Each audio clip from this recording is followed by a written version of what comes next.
하나님 아버지, 오늘 이 시간도 우리 기도하는 시간에 우리 개인과 가정, 가문, 지역에 역사하는 모든 저주와 재앙의 문화가 하나님의 비밀로 바뀌어지는 축복의 시간 될 수 있도록 주님이 축복하여 주시옵소서. 살아계신 예수 그리스도 이름으로 기도드리옵나이다. 아멘. 마태복음 21장 18절에서 22절 말씀입니다.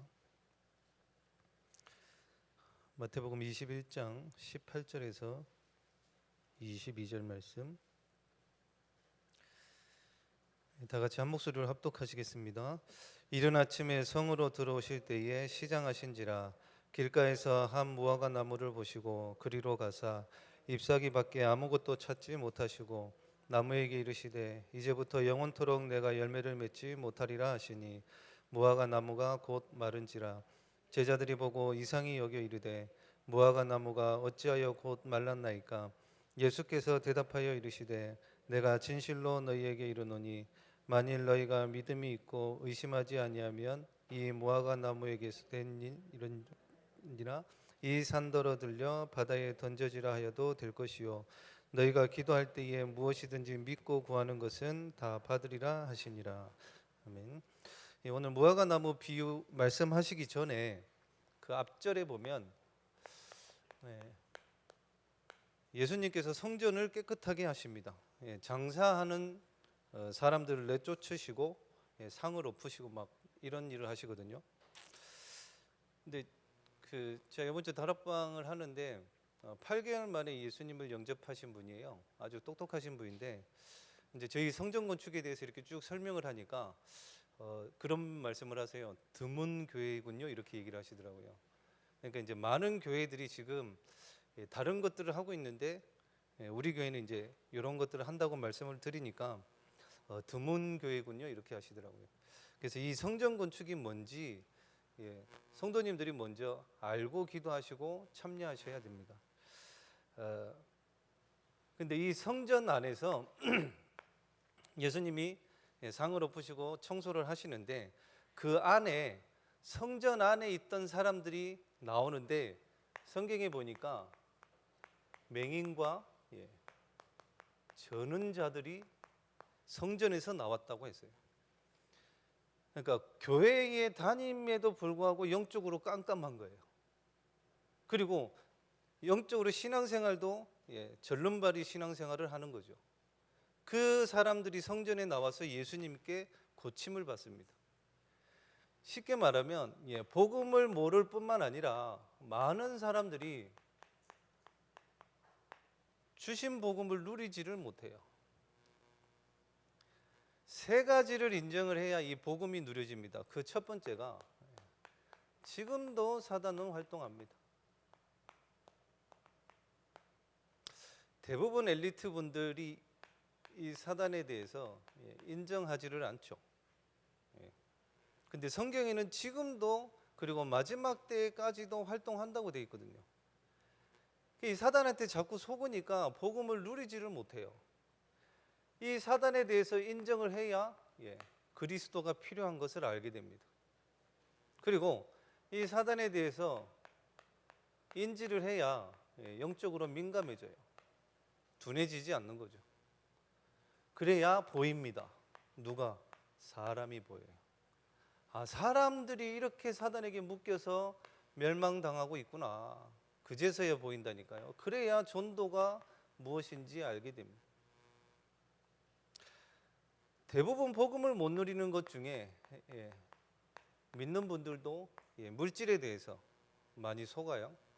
그리고 의식주와 특히 사람 때문에 복음을 못 누려요. 인간관계라든지 이런 것들 때문에. 그래서 성경에는 이렇게 되어 있습니다. 에베소서 6장에 이 에베소 현장은 사도행전 19장에 보니까 그때 당시에 어마어마한 우상이 있던 지역이에요. 엄청난 신상이 있는, 그러니까 눈에 보이기에는 엄청난 것들이 있는 거예요. 그 현장에다가 사도 바울이 얘기를 합니다. 눈에 보이는 그 대단한 거 가지고 뭐라 하지 말고 영적 싸움하라고. 눈에 보이는 게 그게 아니라는 거예요. 뭔가 대단해 보이는 그런 것 같지만. 그리고 이 사단은 속임수를 쓴다고 했습니다. 괴계라고 돼 있죠. 그러면서 13절에는 뭐라고 돼 있냐면 모든 일을 다 행한 후에, 그러니까 뭔가 이렇게 대단한 거를 보여주고 나중에 넘어뜨리는 게 사단이 하는 짓이에요. 믿는 분들도 거기에 쫓아가다가 속는다니까요. 뭔가 세상적으로 대단해 보이고 뭔가 있는 것 같으면 그게 뭔가 있는 것 같아 갖고 거기 같이 따라간단 말이에요. 거기에 속지 말라는 겁니다. 속임수. 그러니까 사단의 특징이 그런 거잖아요. 뭔가 줘놓고 무너뜨려요. 제가 만나는 분인데 저희 교회 다니는 분도 아니에요. 다른 교회 다니는 분들이에요. 근데 이 본인의 어머니, 지금부터 한 30년 전인데도 정신 문제가 너무 심각했나 봐요.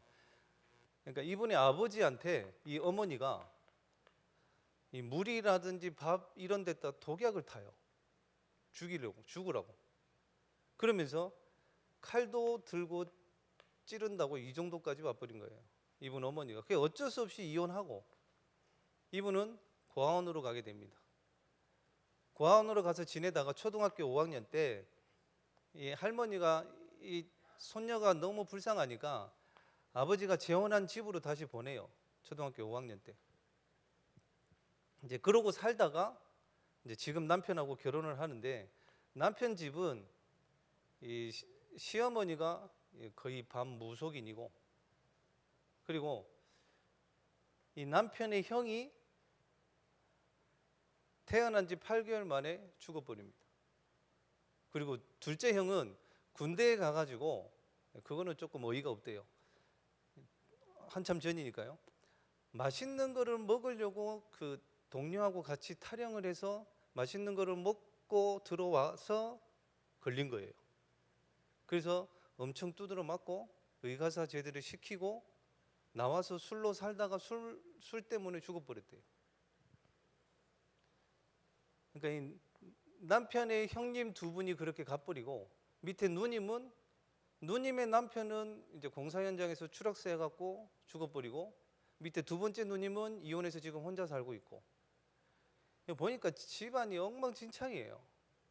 그리고 이분의 시어머니가 작년에 돌아가셨는데 실제로 그랬대요. 작은 방에서 지내시면서 이제 돌아가실 때가 다 돼가지고 그 시어머니가 그러더래요. 지금 내 옆에 검은 옷 입은 사람들이 와 있다고 이런 거예요. 실제로 이제 귀신이 온 거겠죠. 그러고 나서 돌아가셨다고 하더라고요. 근데 이분들이 잘 살아요. 어떻게 잘 사느냐? 요즘에 그런 농담이 있다면서요. 창조주 위에 뭐가 있다고요? 네, 건물주예요. 아주 잘 살아요. 얼마나 악착같이 돈을 벌었느냐? 중공업에 이제 하청업체를 다니시는데 안 쓰고 안 먹고 해가지고 건물을 사버렸어요. 일단 그래 놓고 이제 저희 영천에다 땅 사놓고 이제 농사 지으러 왔다 갔다 해요. 겉으로 볼 때는 뭐 잘 사는 것처럼 보이죠. 근데 집안이 이런 데다가 자녀한테까지 정신문제가 버렸어요. 대인기피증에 우울증에 과대망상에 이래가지고 어머니 목 조르고 칼 들고 상 엎어버리고 좀 괜찮을까 싶어가지고 성경책을 줬더니 성경책 다 찢어버리고 학교 하루에 딱 1시간 가요. 앉아 있지를 못해요. 근데 이 아버지가 하는 말이 뭐냐면 아들 병원 보내지 말라는 거예요. 돈 아까우니까. 돈의 노예예요, 노예. 그러니까 건물을 지었겠죠. 제가 볼 때는 아들 지금 정신병원은 폐쇄병동 가야 되는데 돈이 아까워서 약도 먹지 말래요, 아버지는. 제가 만나는 이분 보고 그랬어요. 저희 교회 분도 아니라서 집사님만이라도 이 복음 제대로 알고 기도하십시오. 그래야 가정 가문 자녀들 살립니다. 데리고 오려면 얼마든지 데리고 올 수 있죠. 그 교회 복음 없어요 이러면 올 수 있거든요. 근데 목사가 그런 짓 하면 안 되잖아요. 속으면 안 돼요. 다 행한 후에 넘어뜨린다니까요. 그래서 영적 싸움하라는 겁니다. 베드로전서 5장 7절 8절에도 염려가 없을 수는 없죠. 맡기라고 했습니다. 그러면서 이 사단이 우는 사자처럼 삼킬 자를 찾으러 다닌다고 했는데, 동기, 어떤 동기로 그 일을 하고 어디를 가는지 무슨 동기, 그걸 가지고 사단이 우는 사자처럼 삼켜버린다니까요. 그래서 목사님 자주 말씀하시죠. 목사님들도 그렇고 중직자들도 그렇고 뭔가 노리고 하지 말라고. 그게 동기거든요. 하나님의 뜻이 더 중요한 거지. 그리고 진짜 복음을 누리기 위해서는 하나님이 사람에게 주신 최고의 축복이 자유의지입니다. 우리는 기계처럼 하나님이 만들지 않으셨거든요. 최고의 축복을 줬는데 거기에서 잘못된 선택을 해버린 거예요, 인간들이. 그래서 우리가 복음을 진짜로 누리기 위해서는 올바른 선택을 해야 되는데 살리는 선택입니다.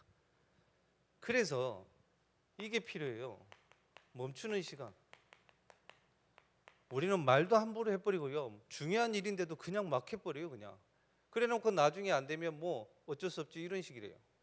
그게 아니라 이 멈추는 시간이 있어야 올바른 선택이 되어지고 말도 살리는 말을 할 수가 있어요.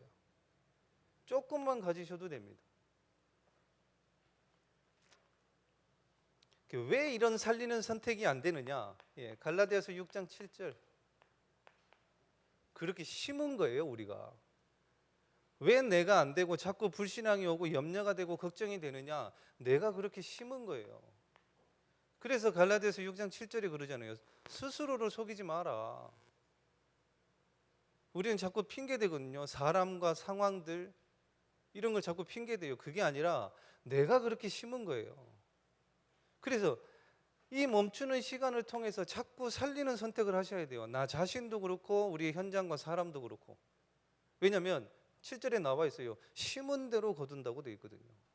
육체를 위해서 심은 자는 썩어질 것을 거둘 것이고 성령을 위해서 심은 자는 영생을 거두리라 이렇게 말씀하셨어요. 그 말은 영적인 걸 먼저 심으라는 거예요.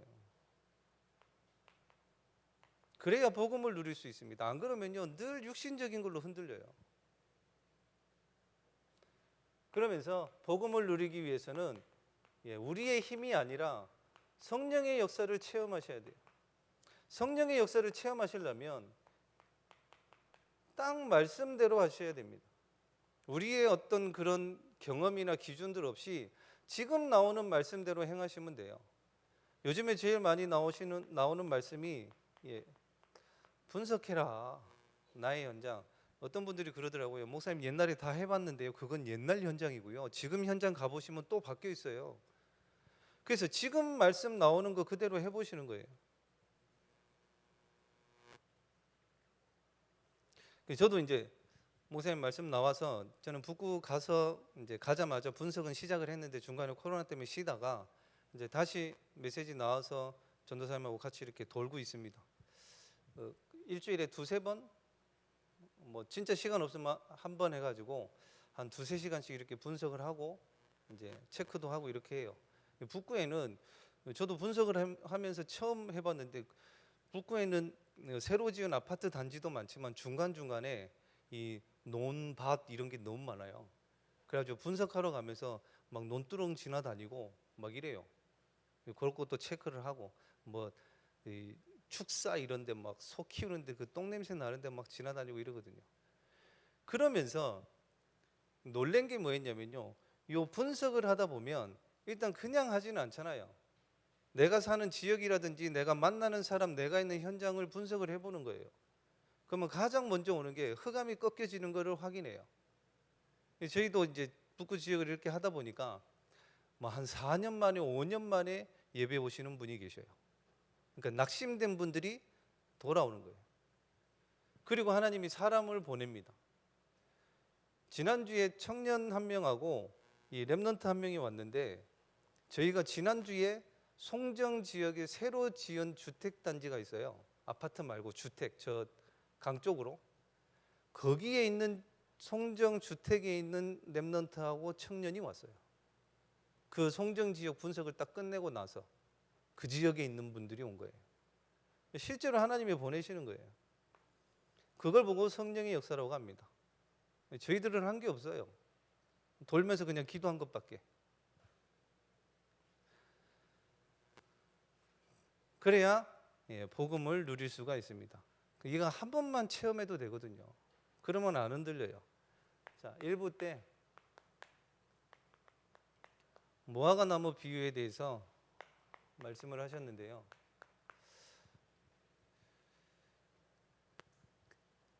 예수님이 가셨을 때 거기에 무화과 나무가 한 그루만 있었던 게 아니라 여러 그루가 있었는데 그 중에 잎이 빨리 핀 나무를 이제 예수님이 보신 거예요. 그러니까 그 무화과 나무 잎이 왜 그렇게 빨리 잎이 무성해졌냐면 조건이 좋은 거예요. 자리도 좋고 조건이 좋아서 나뭇잎이 무성하게 빨리 자랐는데 거기에 열매가 없어서 예수님이 저주를 해버립니다. 그러니까 이스라엘을 비유했다고 하셨는데 가장 먼저 복음, 이 어마어마한 복음을 이스라엘 사람들한테 줬는데 그걸 누리지를 못하고 자기네들끼리 좋다고 이러고 있는 거예요. 전달을 해야 되고 열매가 맺혀야 되는데 우리끼리 좋다 이렇게 돼 있으니까 하나님이 저주를 해버린 거예요. 그러면서 산을 들어 바다에 던지우라 해도 믿으면 그렇게 하신다고 하셨거든요. 조금만 믿는다면. 마침 그 송정에서 온 청년한테 일부 예배 마치고 복음을 전해달라고 해가지고 찾았어요. 일부 메시지를 들으면서 하나님, 저 청년한테 복음을 전해야 되는데 하나님이 어떤 말씀을 붙잡고 저 청년한테 복음을 전할까요? 하는데 이 말씀이 딱 들렸어요. 사단의 산에서 있는 사람을 하나님의 바다로 옮겨라. 이 말씀이 딱 잡아지더라고요. 그래서 그 청년한테 복음을 전하고 예수님을 영접하고 엄청 시달리더라고요. 수시로 눌린대요. 막. 항상 우리가 말씀을 들을 때에 복음 전할 언약을 찾으셔야 돼요. 그래야 내가 가는 현장에 하나님이 딱 사람을 보내요. 그러면 쉽잖아요. 막 이렇게 떠들고 안 다녀도 되니까. 그러면서 과거의 재앙을 복음의 비밀로 증거하는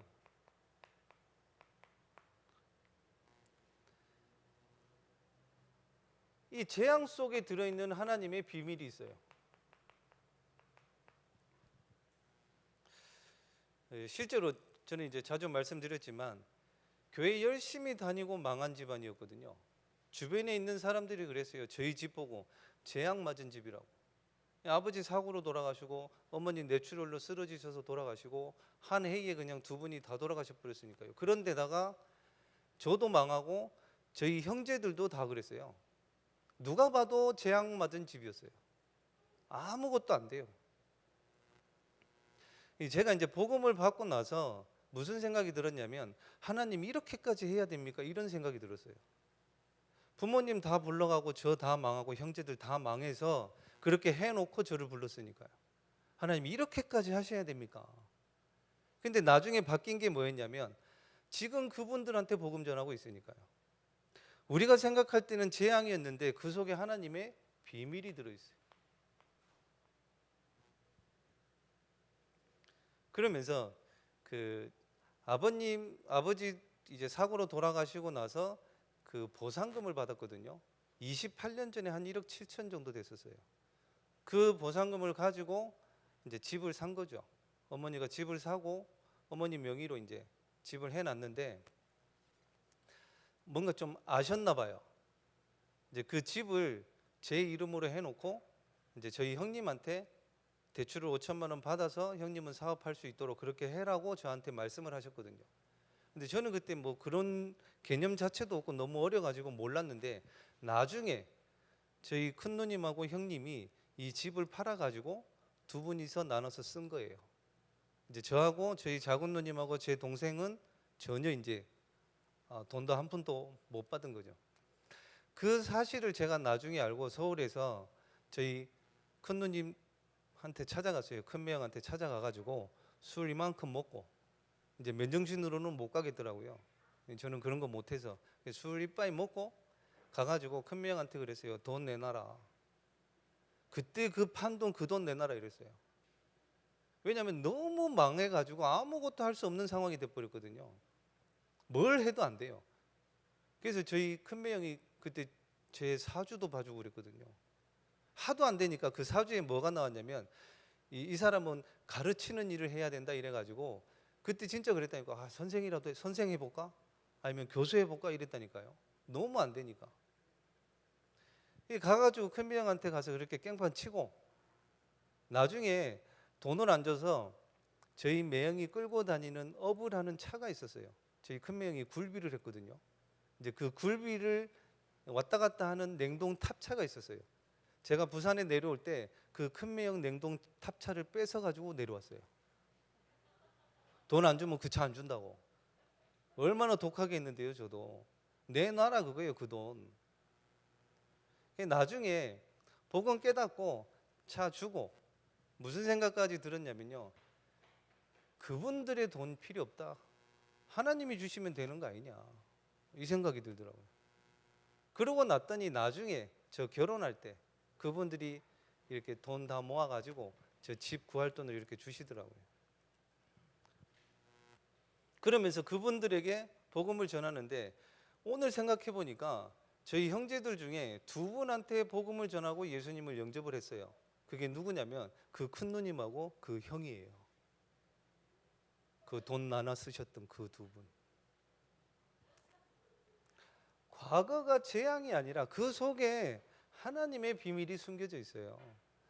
우리 성도님들의 개인과 가정 가문에 재앙이 왔습니까? 그 속에 분명히 하나님의 비밀이 숨겨져 있어요. 분명히 그걸 가지고 하나님은 증인되게 하신다니까요.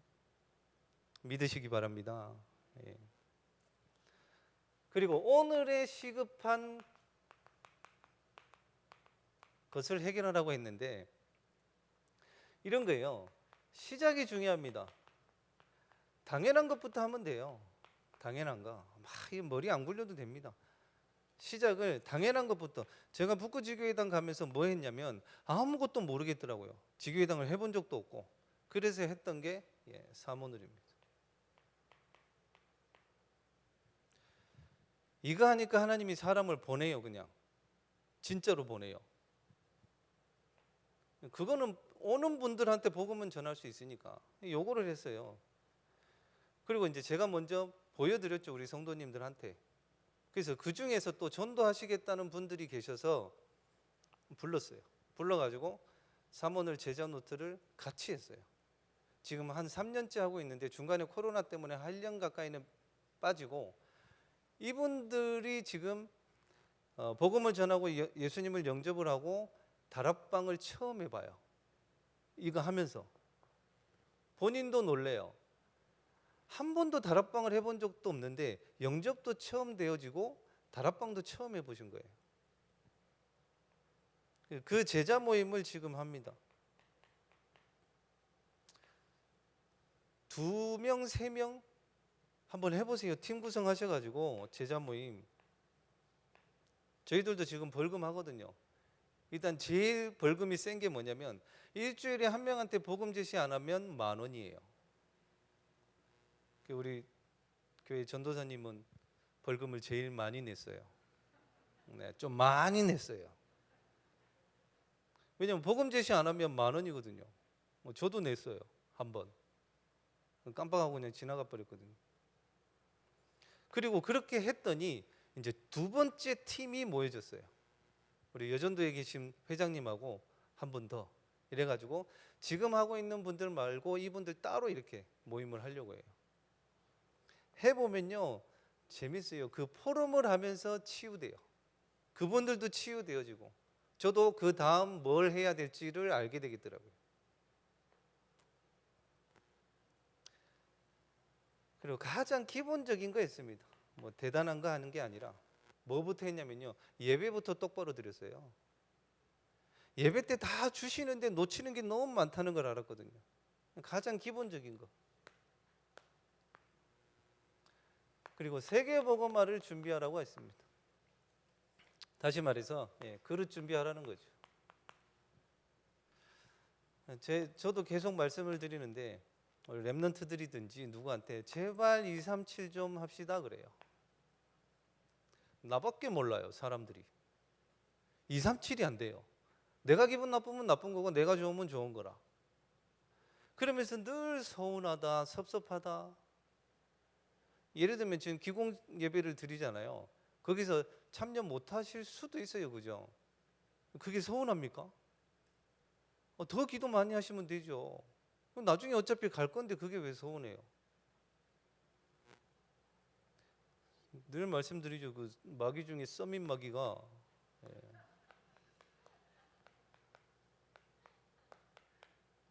별거 아닌 것 같은데 서운해요. 섭섭하고. 이런 거 말고요. 237 하자니까요. 237. 누가 나 욕한다고 하면 걔 내가 바꿔야 될 시간표구나. 그게 237이에요. 뭐 대단한 게 아니라.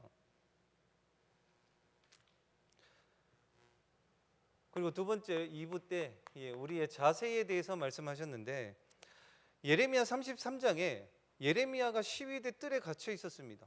하나님의 진짜 응답과 언약은 언제 오냐면요. 내가 아무것도 할 수 없다라고 진짜 항복할 때 그때 와요. 그죠? 근데 우리는 자꾸 뭔가 하려고 해요. 내 거를 자꾸 얘기를 하려고 하고. 그러니까 하나님이 역사하실 시간이 없는 거예요. 예레미야가 시위대 뜰에 갇혀 있었을 때 여호와의 말씀이 두 번째로 임하니라 그래요. 진짜 응답은 나는 할 수 없다. 그때 온다니까요. 그리고 우리의 성전 건축 언제든지 그랬습니다. 가나안 정복에 대해서 말씀을 하셨는데 가나안 정복이 언제 됐느냐? 출애굽을 하는 애굽을 하는 1세대들이 다 죽고 애굽을 모르는 렘넌트들이 들어간 거예요. 그죠? 그 말은 우리 렘넌트들에게 정확한 복음이 심겨져야 가나안 정복이 됩니다. 그래서 우리가 복음문화센터를 왜 하려고 하느냐? 렘넌트 때문에 하는 거예요. 우리는 이거 만들어 놓고 가야 가나안 정복이 된다니까요. 그래서 렘넌트 부서와 교육국이 너무 중요한 거고요. 기도 많이 해주셔야 돼요. 저희 교회 렘넌트가 친구를 데리고 온대요.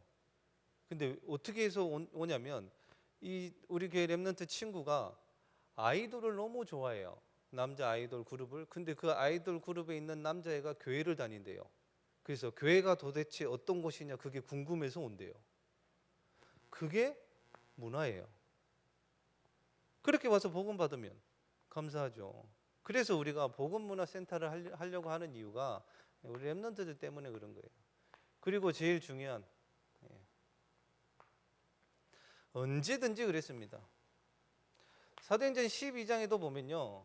베드로가 옥에 갇혔는데 초대교회는 그 옥에 가가지고 사람을 꼬셔서 돈 줘서 베드로를 끌어온 게 아니에요. 교회에 모여서 기도했다니까요.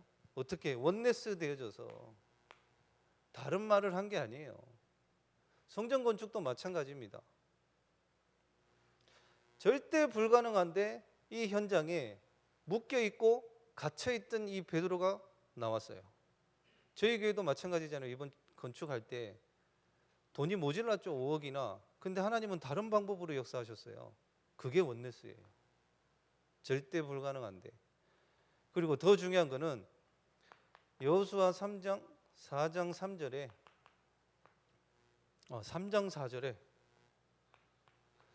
요단을 건넙니다. 이스라엘 백성들이 요단을 건너야 되는데 하나님이 뭐라고 하시냐면 너희는 제사장이 언약궤를 메고 갈 때에 그 뒤를 따르는데 거리를 두라고 돼 있어요. 성경에. 어느 정도 2000규빗. 대략 1km에서 1.2km의 거리입니다. 2000규빗이. 그러면 1km 뒤에 있는 사람 보이겠어요? 안 보이겠죠. 제사장 그 사람을 보지 말고 언약궤만 따라가라는 거예요. 건축할 때 특히요. 이 사람이 이런 말, 저 사람이 저런 말, 그런 말 참고는 해야 되겠지만 언약 따라가셔야 돼요. 사람이 안 보였대잖아요. 1km, 1.2km 멀리 가버리면 딱 말씀만 따라가야 그 뒤에 뭐라고 돼 있냐면 너희가 이 길을 한 번도 가보지 못하였음이라 그랬어요. 우리는 늘 새로운 길을 갑니다. 성전 건축은 더 그렇겠죠. 그래서 사람들 보면 안 돼요. 딱 말씀만 따라가야죠. 그리고 70제자에 대한 자세를 말씀하시면서 저도 너무 좋아하는 말씀이고 꼭 그랬으면 하는 말씀입니다. 온유한 자라고 했습니다. 이 말은 순한 그런 뜻이 아니에요. 제 얼굴은 이렇지는 않잖아요. 그죠? 온유해 보이진 않죠. 근데 이 뜻이 말씀에 길들여진 자라고 했습니다. 다시 말해서 강단에서 말씀이 딱 떨어졌다 생각 안 하고 그 말씀 따라가는 거예요. 그게 70인 제자의 자세입니다. 그러면서 세 종로를 말씀하셨죠. 주장하는 자세를 취하지 말고 섬기는 자세로. 그러면서 내가 제자 되면 된다고 했습니다.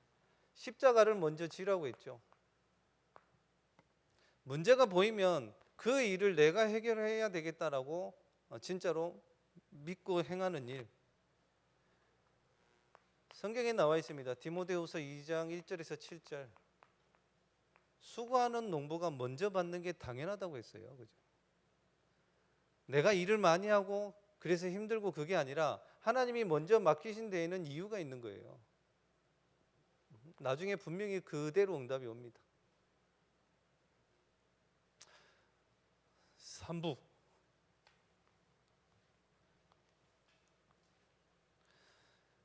메시지에서 가장 큰 언약의 증거라고 하셨는데 많은 사람들이 그리스도를 몰라서 재앙 가운데 빠져갑니다. 그런 재앙 가운데 있는 사람들을 치유하는 교회가 되어져야 된다고 했어요. 치유할 수 없다라면 목사님 말씀하신 대로 교회 필요 없다고 했어요. 그런 교회는. 제가 지금 만나는 분인데 그런 인생도 있더라고요. 어릴 때 부모님이 이혼을 했어요. 서울에서. 이혼을 해가지고 아버지를 따라서 저 충청도로 내려갔대요. 충청도로 내려갔는데 이 아버지가 폐병이 있었나 봐요. 근데 그 폐병이 다 낫고 다시 서울로 가셔가지고 재혼을 하셨는데 아이들을 다 놔두고 그냥 가신 거예요. 누구 집에 갔느냐? 큰아버지 집에. 근데 그 집에도 가보니까 자녀들이 3명이 있더래요. 나중에 이분들이 커가지고 이제 학교 갈 때가 됐는데 큰아버지 자녀들은 학교를 보냈는데 이분들 형제들은 학교를 안 보내더래요. 뭐 그럴 이제 사정이 있었겠죠. 아버지는 이제 서울로 재혼해서 가버리고 나중에는 이 큰아버지가 먼저 큰 누님을 그 식모로 보내버리고 이 둘은 고아원으로 가버린 거예요. 이 고아원에 가서 보니까 오래됐죠. 한 4, 50년 전이니까. 고아원에 가서 보니까 이 사람이 살 수 있는 곳이 아니더래요. 그때 당시에. 맨날 두드러 맞고 위에 형들 이런 사람들이. 그래가지고 이분이 서울로 도망을 가요. 기차를 타고 그냥 탔대요. 그냥. 이제 그때는 이제 표를 끊고 그러잖아요. 몰래 숨어가지고 어떻게든 서울에 갔는데 서울에 도착해 보니까 여동생이 없더래요. 잃어버린 거예요. 그래가지고 혼자 또 오갈 데가 없으니까 이제 또 고아원을 간 거죠. 서울에. 고아원에 가서 있다 보니까 정신 차려 보니까 자기가 앵벌이를 하고 있더래요. 근데 이분 표현으로는 그래요. 전국에 있는 못된 인간들은 서울에 다 와 있더래요. 엄청 두드러 맞았대요. 또 앵벌이도 해야 되고. 그러다가 이분이 이제 하도 못 견뎌가지고 그때 이제 이 고아원을 천주교 재단에서 했나 봐요. 서울에 하나 있고 부산에 하나 있고. 그래서 이분이 도망쳐서 부산으로 내려왔대요. 내려왔는데 이제 천주교 미사라든지 이런 것들은 계속 했대요. 근데 자기는 너무 싫었다고 하더라고요. 그래도 어쩔 수 없이 이제 거기 있으면서 미사도 하고 학교도 다니고 그러다가 이 현대자동차에서 이제 고아원이나 이렇게 힘든 어떤 사람들을 소수를 뽑는 그런 뭐가 있었나 봐요. 거기에 이분이 뽑혀가지고 이제 자동차에 일을 하게 되신 거예요. 현대자동차에. 그 이분 속에 상처가 어느 정도일까요? 이분 하시는 말씀이 뭐라고 하냐면 일평생을 밤에 악몽을 꾼대요. 늘 물에서 빠져 죽는 꿈. 그리고 이제 산사태나 아니면 이 흙더미에 덮여서 죽는 꿈을 매일 꾼대요. 근데 이분이 최근에 교회를 왔어요. 저희 교회를. 와가지고 그 다음날 제가 이제 월요일마다 다락방을 하니까 딱 가서 만나 뵙는데 이분이 뭐라고 하냐면 처음으로 편안하게 잡았대요. 잠을 일평생. 그러면서 교회에 왔는데 너무 평안하더래요. 그렇죠? 교회가 그래야 돼요.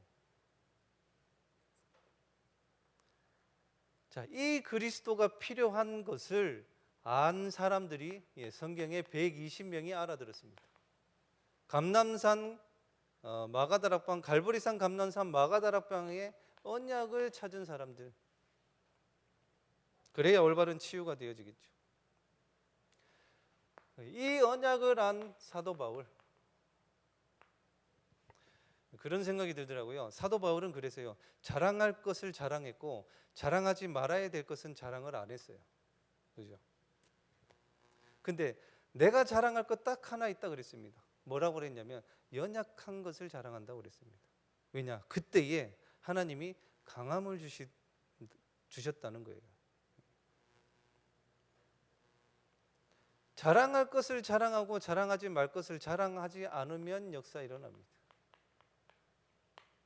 그리고 우리의 후대들, 우리가 마지막까지 해야 될 일이 아까 우리 성전 건축을 준비하면서 진짜 복음문화센터를 만들고 우리 가야 됩니다. 그래야 우리 후대들이 조금 하다가 없어지는 그런 교회 말고요. 우리의 선진들이 이렇게 신앙생활을 하고 이렇게 건축을 하셨구나가 100년, 200년 뒤에도 알 수 있을 만큼 우리 후대들이 그걸 볼 수 있는 그런 성전 건축 될 수 있도록 기도하시고 우리 울산 지역뿐만 아니라 우리 교회 주신 응답이 울산과 동부 경남뿐만 아니라 특별히 지금 부산 노예도 문 닫는 교회들이 생겼습니다. 제가 이제 여기 기존 교회 다니시는 그 장로님을 만나서 이렇게 얘기를 해보니까 렘넌트들이 20명도 안 된대요. 성도들이 몇백 명이 되는데도 안 된대요. 안 나온대요. 저희 교회는 계속 렘넌트들이 늘어나잖아요. 그래도 그래서 우리 성도님들이 진짜 우리 울산과 동부 경남 살리고 부산 노예와 전 세계에 증거로 증인으로 서서 현장 살리는 그런 증인 되어지시기를 살아계신 예수 그리스도 이름으로 축원드립니다. 기도하겠습니다. 하나님 아버지, 먼저 우리에게 주신 이 복음을 우리가 그대로 간직하는 것이 아니라 다른 사람들에게 전달할 수 있는 전도와 선교에 쓰임 받는 우리 성도님들 되게 해 주시고, 여러 가지 많은 어려움들과 재앙들이 있지만 그 속에서 하나님의 비밀을 찾아내는, 그래서 증인 되어지는 우리 모든 성도님들 되게 하시고, 성전 건축을 준비하며 기공 예배를 준비합니다. 조금도 사단이 틈타지 못하도록 성령께서 인도하시고 성령께서 역사하셔서 우리 주변에 있는 많은 우리 주민들에게도 본이 되어지고 힘이 되어지고 응답이 되어지는 그런 기공 예배가 될 수 있도록 주님이 축복하여 주시옵소서. 살아계신 예수 그리스도 이름으로 기도드리옵나이다. 아멘.